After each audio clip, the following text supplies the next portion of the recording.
Bonsoir et bienvenue dans cette nouvelle édition de Voyage au bout de la nuit. Je suis ravie de vous retrouver ce soir pour continuer la lecture de la belle Angèle qui m'accompagne ce soir pour débuter mon introduction. Alors ce soir nous allons lire La Petite Fadette de George Sand. Alors George Sand, je vous fais un petit récap. C'est le pseudonyme d'Amandine Aurore Lucille Dupin, baronne du Devant, romancière, auteure dramatique, critique littéraire, journaliste, enfin elle a plusieurs casquettes. Elle est née à Paris en 1804 et morte à l'âge de 71 ans. Elle compte parmi les écrivains prolifiques avec plus de 70 romans à son actif, dont 50 volumes d'œuvres diverses, dont des nouvelles, des pièces de théâtre, des contes et des textes politiques. Pendant ma lecture, n'hésitez pas à réagir sur les réseaux sociaux avec le hashtag VBN sur Twitter ou bien sur notre page Facebook Voyage au bout de la nuit. Donc avant de commencer ma lecture, Angèle va nous raconter un peu ce qui s'est passé dans La Petite Fadette. Dans La Petite Fadette. Donc, dans La Petite Fadette, en fait, c'est l'histoire de deux jumeaux, donc de la famille des Besson. Il y a un jumeau qui est un petit peu plus sensible, sentimental, qui est vraiment beaucoup plus proche de sa mère. Et l'autre jumeau, qui est beaucoup plus cartésien, pragmatique, beaucoup plus fort, beaucoup plus docile, lui est un petit peu plus proche de son père. Alors, un des deux jumeaux va devoir partir donc travailler et au grand malheur du plus sensible d'ailleurs, qui va sans cesse être à la recherche de ce jumeau qui lui manque, à savoir si à lui aussi il lui manque, et il est sans cesse dans ce questionnement, tandis que l'autre lui vraiment prend son travail très très au sérieux et donc sa famille à charge, il prend tout sur lui, garde ses émotions au fond de lui. Le plus sensible, lui, a vraiment du mal à gérer ses émotions. Donc à un moment, on perd le plus sensible, donc il part, il ne sait plus où est-ce qu'il en est, il ne sait plus si sa famille l'aime, s'ils l'ont déjà aimé, donc il part et le grand, le plus docile, va partir à sa recherche. C'est à ce moment qu'il va croiser donc la petite Fadette, qui est une petite coquine, qui va lui faire quelques farces, il ne va pas trop y croire et puis dans le besoin, il va quand même essayer de l'écouter. Donc il va y avoir un marché entre eux.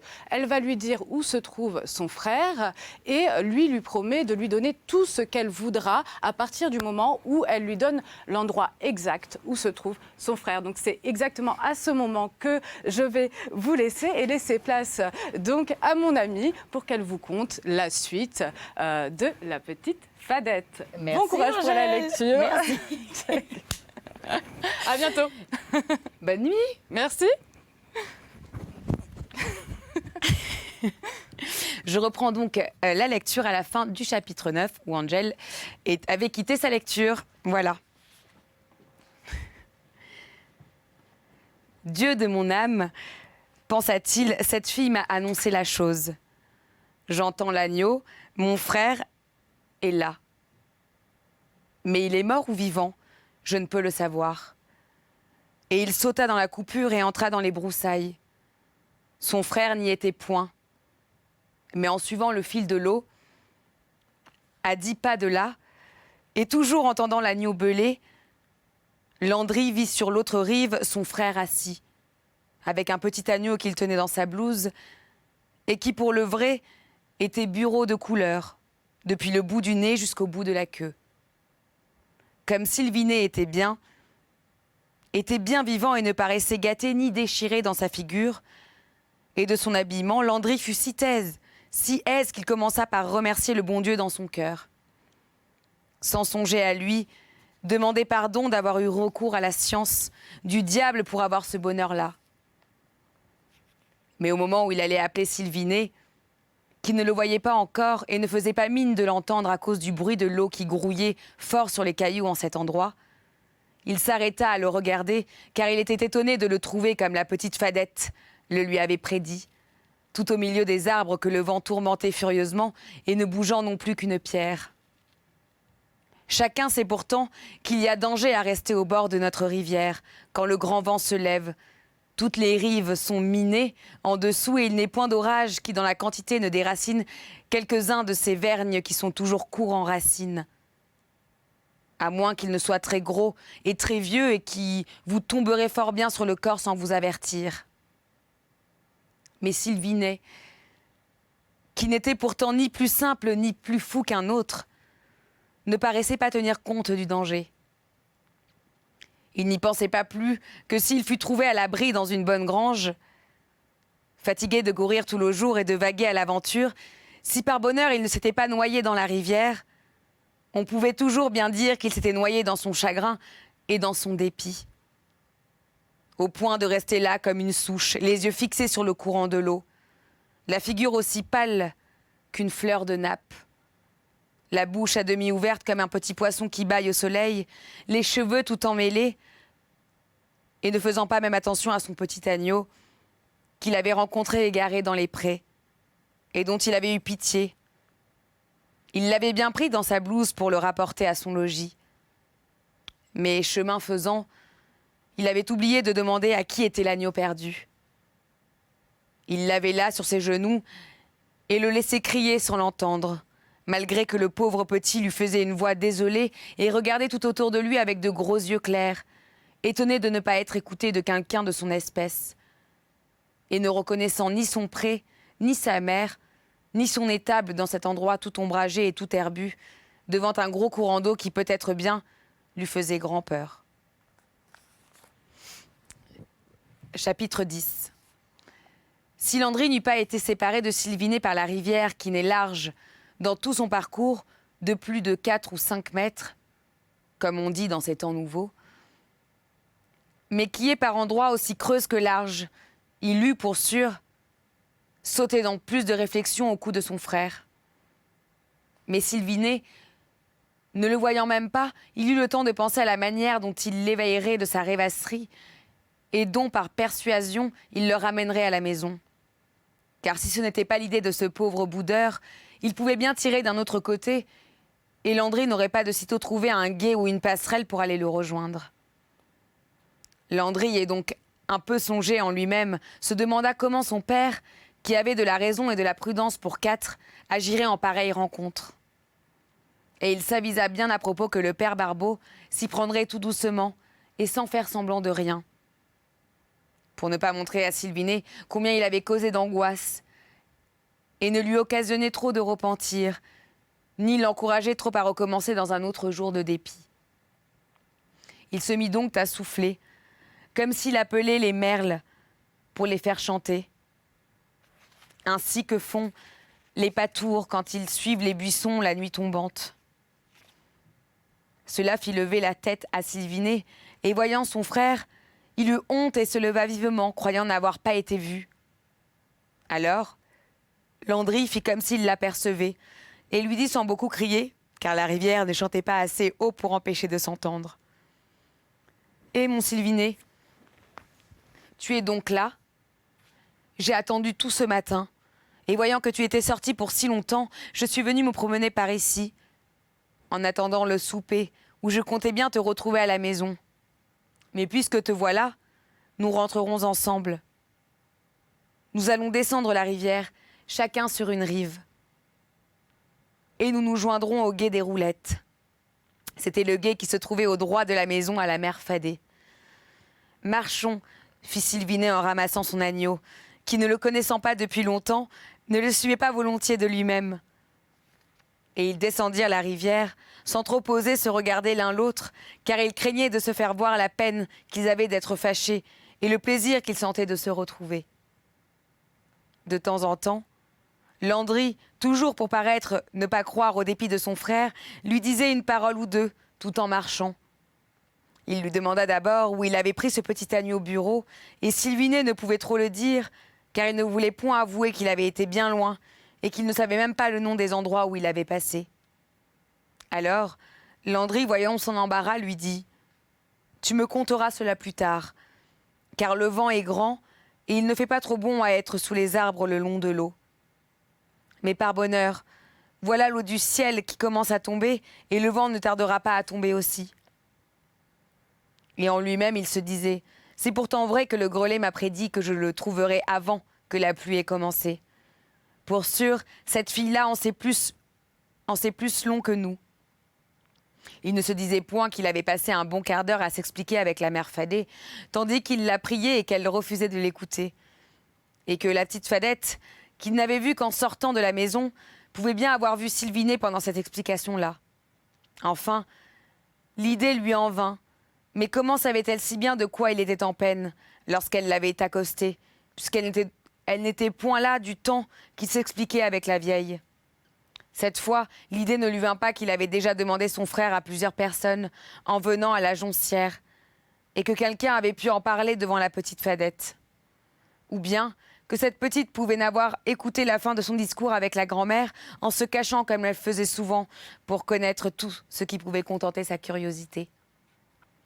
De son côté, le pauvre Sylvinet pensa aussi en lui-même à la manière dont il expliquerait son mauvais comportement vis-à-vis de son frère et de sa mère, car il ne s'était point attendu à la feinte de Landry et il ne savait quelle histoire lui faire.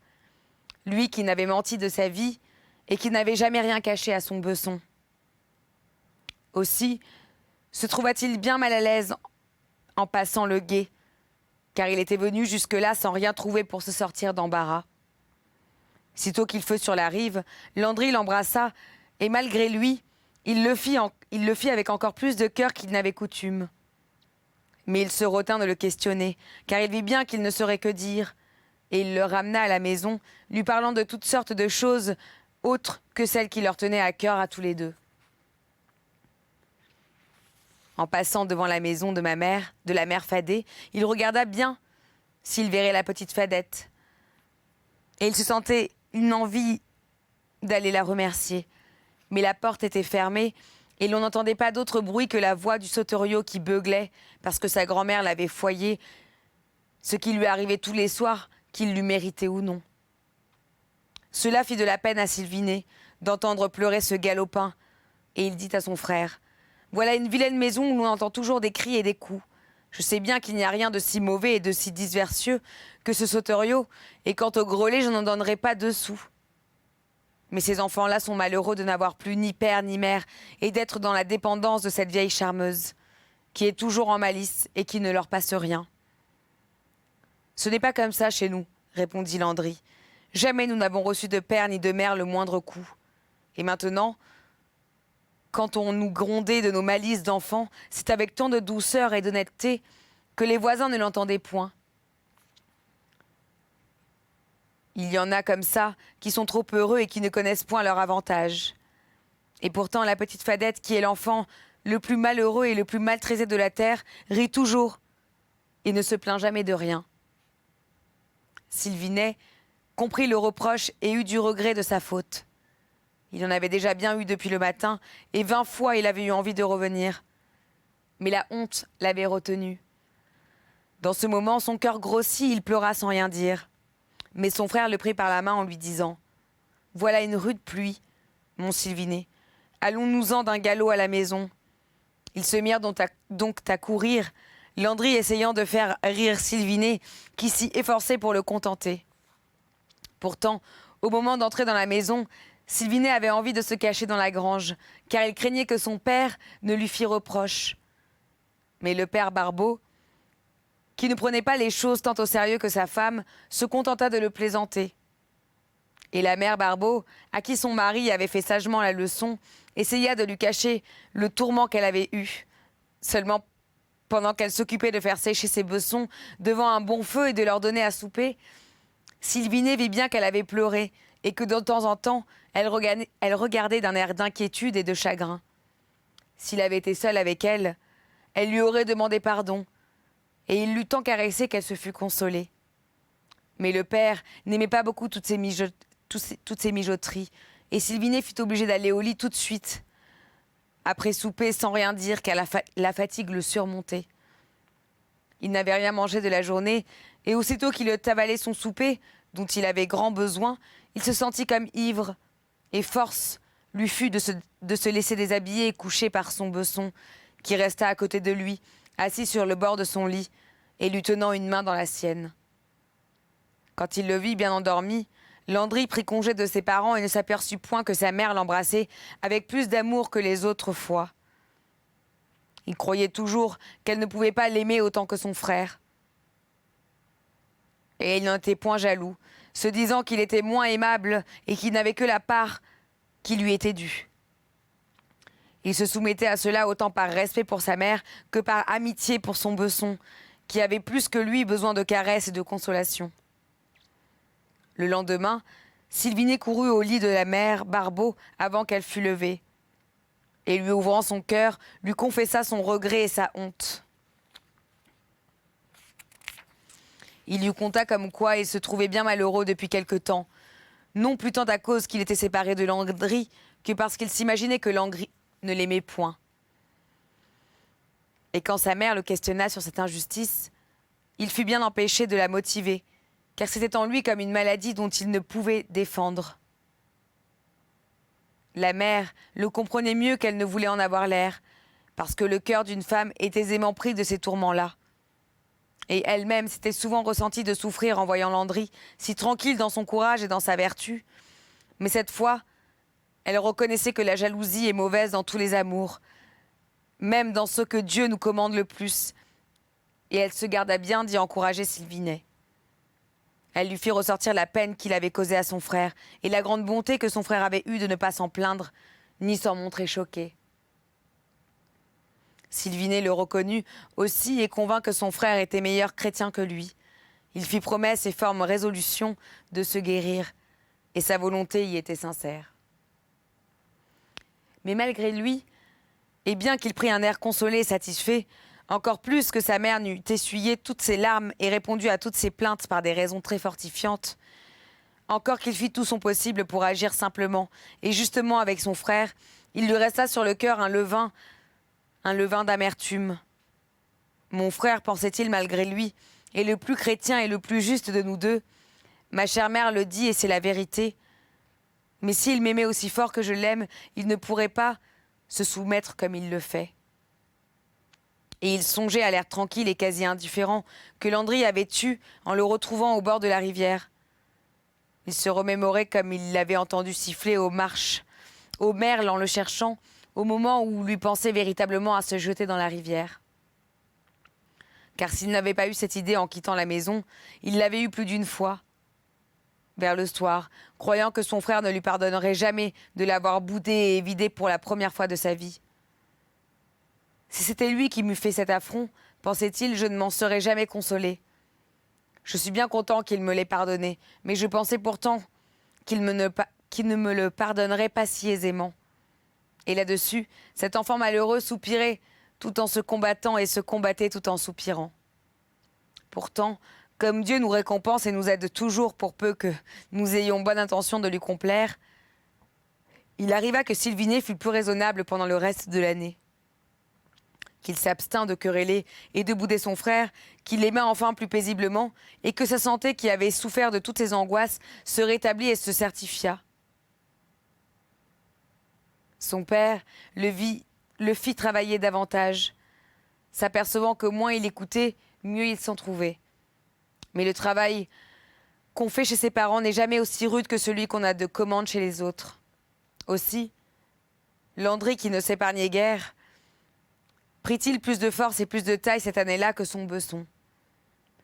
Les petites différences qu'on avait toujours observées entre eux devinrent plus marquantes. Et de leur esprit y passèrent sur leur figure. Landry, après qu'ils eurent compté 15 ans, devint tout à fait beau garçon, et Sylvinet resta un joli jeune homme, plus mince et moins coulerait que son frère. Aussi, on ne les prenait plus jamais l'un pour l'autre, et malgré qu'ils se ressemblaient toujours comme deux frères, on ne voyait plus du coup qu'ils étaient Besson. Landry, qui était censé être le cadet, étant né 1 heure après Sylvinet, paraissait, à ceux qui les voyaient pour la première fois, l'aîné d'1 an ou 2. Et cela augmentait l'amitié du père Barbeau, qui, à la vraie manière des gens de campagne, estimait la force et la taille avant tout. Chapitre 11. Dans les premiers temps qui en suivirent, l'aventure de Landry avec la petite Fadette, ce garçon eut quelques soucis de la promesse qu'il lui avait faite. Dans le moment où elle l'avait sauvé de son inquiétude, il se serait engagé pour ses pères et mères et donné tout ce qu'il y avait de meilleur à la Bessonnière. Mais quand il vit que le père Barbeau n'avait pas pris bien au sérieux la bouderie de Sylvinet et n'avait point montré d'inquiétude, il craignit bien que, lorsque la petite Fadette viendrait réclamer sa récompense, son père ne l'a mis à la porte en se moquant de sa belle science et de la belle parole que Landry lui avait donnée. Cette peur-là rendrait Landry tout honteux en lui-même, et à mesure que son chagrin s'était dissipé, il s'était jugé bien simple d'avoir cru voir de la sorcellerie dans ce qui lui était arrivé. Il ne tenait pas pour certain que la petite Fadette se fût gaussée de lui, mais il se sentait bien qu'on pouvait avoir du doute là-dessus, et il ne trouvait pas de bonne raison à donner à son père pour lui prouver qu'il avait bien fait de prendre un engagement de si grosses conséquences. D'un autre côté, il ne voyait pas non plus comment il romprait un pareil engagement, car il avait juré sa foi et il l'avait fait en âme et conscience. Mais à son grand étonnement, ni le lendemain de l'affaire, ni dans le mois, ni dans la saison, il n'entendit parler de la petite Fadette, à la Bessonnière, ni à la Priche. Elle ne se présenta ni chez le père Caillot pour demander à parler à Landry, ni chez le père Barbeau pour réclamer aucune chose. Et lorsque Landry la vit au loin dans les champs, elle n'alla point de son côté et ne parut point faire attention à lui.